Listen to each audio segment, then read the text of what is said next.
पहले doctor B.R. Ambedkar व मान्यवर काशीराम जी को अपनी श्रद्धांजलि अर्पित करता हूं। आज वकील साहब शाहरुख खान के निवास पर हो रही बहुजन समाज पार्टी के माननीय जिला अध्यक्ष की अध्यक्षता में मीटिंग हो रही, जिसके मुख्य अतिथि हमारे बड़े भाई विनोद जाटव जी, लोकेश सभासद, फारूक सभासद और मेरे सामने बैठे सभी इज्जत और एहतराम के काबिल मेरे अपने बुजुर्गों, नौजवान साथियों, प्यारे बच्चों, सभी को सबसे पहले जय भीम, अस्सलाम वालेकुम।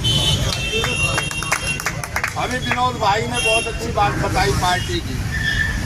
मैं मानता हूँ ये कि जब से मैंने चुनाव लड़ना शुरू करा है, आप लोगों ने हाथी के अलावा वोट नहीं किया।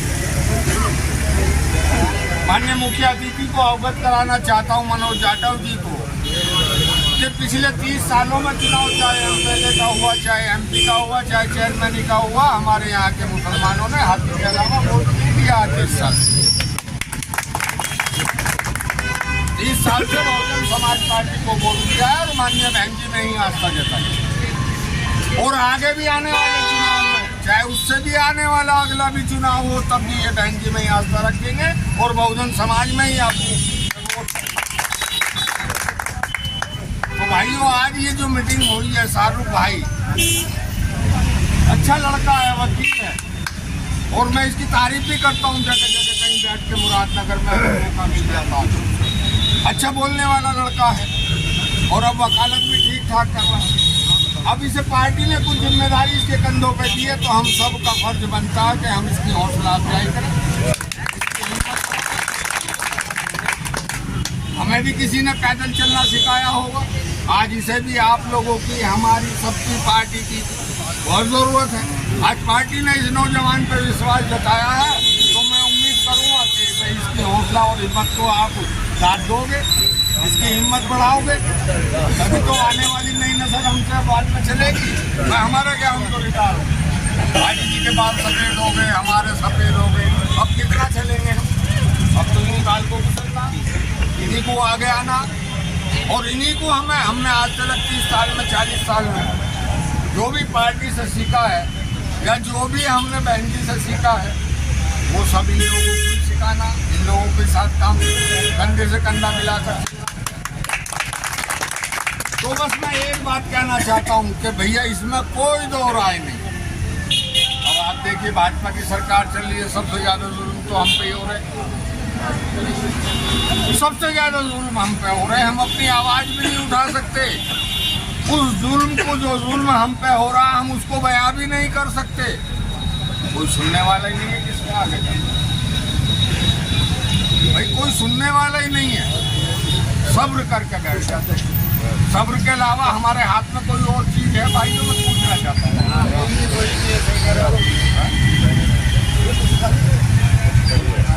हर पार्टी कहती है, सपा, कांग्रेस, कि हम इसलिए हारे, हमें मुसलमानों ने वोट नहीं करा। अरे क्या सारी पार्टियों का ठेका हम मुसलमानों ने ले लिया? हम वोट भी गए और बाद में गाली भी खाते हैं। हमने एक तरफा समाजवादी को वोट दिया पिछले चुनाव में, उसका नतीजा आज हम भुगत रहे। सजा हमें मिल रही, मकान दुकान हमारे ढाए जा रहे, मुकदमे हम पे लगाए जा रहे, जेल हम जा रहे, हमारी अजान नमाजों को पाबंदी लगाई जा रही, हमारे खाने पीने, ओढ़ने पहनने पर पाबंदी लगाई जा रही। मतलब जो भी उनकी कलम में ताकत है आपके खिलाफ एक्शन लेने की, वो लिया जा रहा है। ये बताओ, नहीं लिया जा रहा? अब समाजवादी को एक तरफा इतना वोट दे दिया, इससे ज्यादा हमारी ताकत भी नहीं है देने की, इससे ज्यादा हमारे पास है भी कुछ नहीं, लेकिन कामयाब नहीं हुआ। हम ठेका ले लेते कि बीजेपी को हराएंगे। भाई ये ठेका किसने दे दिया भाई तुम्हें कि तुम बीजेपी को हराओगे? रोल मचा दें, हम बीजेपी को हराएंगे, हम बीजेपी को हराएंगे, बीजेपी हम पे हारती थी, बाद में हमें यही सजा भुगतनी पड़ती। भाई बीजेपी हम पे हारती नहीं, क्यों नहीं हारती? क्योंकि हम गलत फैसला करते, गलत निर्णय लेते। जिस दिन सही फैसला ले लेंगे उस दिन बीजेपी हार जाएगी। और सही फैसला ये है, जिस दिन इस देश का दलित और मुस्लिम मिल गया, बीजेपी हार जाएगी। तुम्हें 10 बजे हार जाएगी। तुम्हारी ताकत से बाहर बात है, तुम बीजेपी को हरा। अल्हम्दुलिल्लाह मैं भी आपके बीच में हूँ, बीच का ही। और आज जो भी कुछ हूँ वो भी आपकी बदौलत है। लेकिन हकीकत और सच्चाई ये है कि जिस दिन इस देश का दलित और मुस्लिम एक प्लेटफार्म पे आ गया, दुनिया की कोई ताकत इस समीकरण को नहीं हरा सकती। तो इसलिए मेरे भाइयों, आने वाले चुनाव में बहुत सोच समझ कर निर्णय लेना। मैंने सुना जब मैं बैठ जाता हूँ अपनों के बीच में, ये यार बहन जी बोलती नहीं मुसलमानों के बीच में। अरे माना नहीं बोलती मुसलमानों के लिए, लेकिन वो करती है मुसलमानों। वो जितना करती है उतना भी नहीं बता पाती है मुसलमानों को। सही बात तो ये है, और उसकी वजह ये है कि बहुजन समाज पार्टी का जो कार्यकर्ता है वो मुस्लिमों में कम है। मुस्लिम समाज में बहन जी का मैसेज पूरा नहीं पहुंच पाता है। बहन जी ने आखिर करा क्या क्या है? बिल्कुल। अरे आज यार मुझे भी 25 साल हो गए बहुजन समाज पार्टी में आप लोगों के बीच में। मैं आज से चुनाव लड़ रहा हूँ बहुजन समाज पार्टी का। और भाई खुदा की कसम आप सबसे पूछना चाह रहा हूँ, चलिए बताइए, अगर आज आप ये चेयरमैन की आप जीत के बैठे हो तो किसकी बदौलत है? बहन जी की। बहुजन समाज पार्टी जिंदाबाद। जीता जागता आपके सामने सबूत है। अगर बहन जी का आशीर्वाद नहीं होता तो क्या आप चेयरमैन ही जीत जाते? इसलिए मेरे भाइयों, समझो, सही निर्णय लो कि एक वोट के साथ अगर दूसरी वोट जुड़ती है तभी हम कामयाब हैं, वरना इससे पहले कामयाब।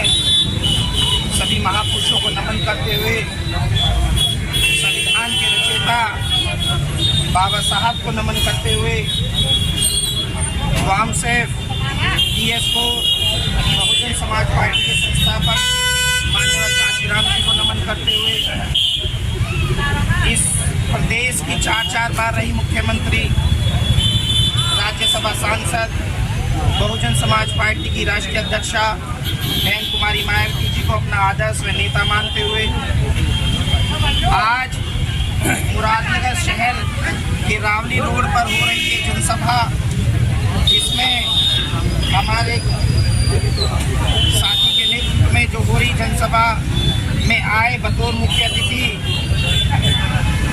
हमारे आदरणीय बड़े भाई मनोज जाटव जी, जो मुख्य मंडल जो उनके प्रभारी हैं मेरठ मंडल से, हमारे साथ बैठे हुए हमारे पूर्व के विधायक, पूर्व के चेयरमैन, और इस मुरादनगर को, बसपा को एकजोड़ और गठजोड़ बनाए रखने वाले हमारे बीच हमारे बड़े भाई आदरणीय वाक चौधरी साहब, हमारे जिले का नेतृत्व कर रहे,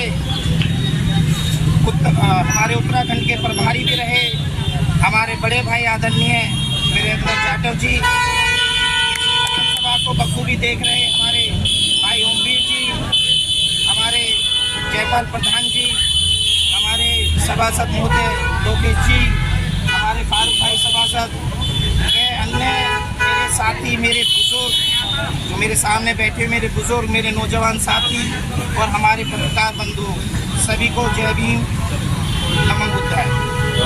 क्योंकि आज हमारे बतौर मुख्य अतिथि हैं, मेरा गला भी थोड़ा खराब है, लेकिन कुछ एक बिंदु पे मैं भी बात करना चाहूँगा। बहुजन समाज पार्टी सर्व समाज की पार्टी है, सर्व समाज को सम्मान देने का काम किया है, और बहुजन समाज पार्टी का एक ही नारा रहा है, सर्वजन हिताय सर्वजन सुखाय, यानी हर जन हर समाज का वो कार्य होना जो आवश्यक है। मैं कहना चाहूँगा, जब जब भी सरकार उत्तर प्रदेश में हमारी बनी है, आदरणीय बहन कुमारी मायावती जी ने सर समाज को सम्मान देने का काम किया है, सर समाज को आगे बढ़ाने का काम किया है और आगे बढ़ा भी। ऐसे कई सारे समाज थे जिन्हें लोग जानते भी नहीं थे। बहन जी ने उन सर समाज के लोगों को लाल बत्ती दे करके उन सर समाज के लोगों को सम्मान देने का काम किया। क्योंकि आज जहां हम बैठे हैं यहाँ अधिकतर हमारा मुस्लिम समाज बैठा है। मैं कहना चाहूँगा 4 बार प्रदेश में सरकार बनी है। बहन जी ने अपने आदर्शों को, बाबा साहब को, मान्यवर काशीराम साहब को जो पढ़ करके जो देखा कि जब भी केवल यही जाना कि शिक्षा ही वो क्षेत्र है जिससे सर समाज का हित हो सकता है, सर समाज का भला हो सकता है। और बाबा साहब ने भी कहा है कि शिक्षा वो शेरनी का दूध है जो पिएगा वही दहाड़ेगा। और जब भी सरकार में आई हैं वो जानती हैं कि शिक्षा ही वो क्षेत्र है जिससे गरीब का हित हो सकता है, सर समाज का हित हो सकता है। मैं ये बताना चाहूँगा, जब भी सरकार में आई हैं